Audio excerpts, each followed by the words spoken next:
So hello everyone, good evening सबैजनालाई। र आज चाहिँ म यहाँ मोही पार्न आँट्दैछु।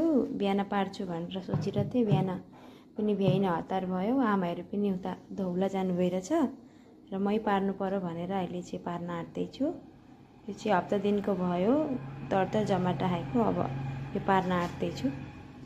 र तपाईँले सोच्नुभयो होला ढुङ्ग्रामा पार्छे भनेर, तर होइन, म चाहिँ यसमा बनाउँछु मोही। कसले यसमा पार्नुहुन्छ यो मिक्सचर ग्राइन्डमा, म चाहिँ यसमा मात्रै जान्दछु, त्यो ढुङ्ग्रोमा चाहिँ म जान्दिनँ। र यो तर चाहिँ अब सबै त यहाँ आँट्दैन, आधी आधी गरेर गर्नु पर्यो।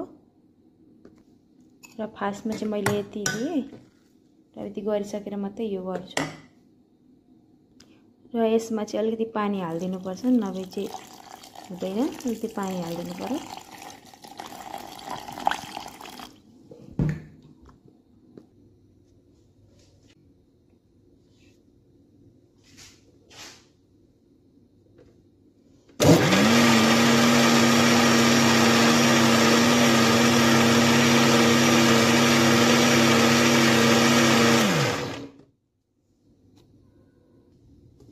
र यहाँ हेर्न सक्नुहुन्छ कि मक्खन पनि रेडी भइसक्यो। अब यहाँ चाहिँ अलिकति पानी हाल्नुपर्छ, अनि यो अलिक माथि उठेर आउँछ। र यसरी हेर्नुहोस्।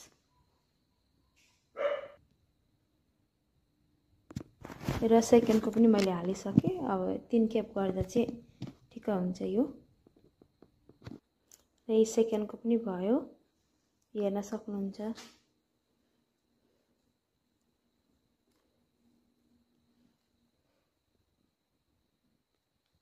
हेर्नु। र यो चाहिँ लास्ट हो, सबै हालिदिइसकेँ। र मोही पार्दा पार्दै करेन्ट गयो र हस्बेन्डलाई चाहिँ चिया बनाएर दिनुभयो र म खाँदैछु। सबै गरिसक्दा यति भयो, हेर्नुहोस्। र अब यसलाई 2-3 पानी धुनुपर्छ। त्यहाँबाट म खान्छु यसलाई। र यसरी मजाले पकाउनुपर्छ, अमिलोभित्रको सबै निस्किने गरेर हुन्छ नि त, त्यो अमिलो सबै निस्कियोस्। 2-3 पानी पकाउँदा हुन्छ। र हेर्न सक्नुहुन्छ, घिउ खाँदै यति भयो मेरो चाहिँ। हुन्छ त गाइस, बाई बाई आजको लागि।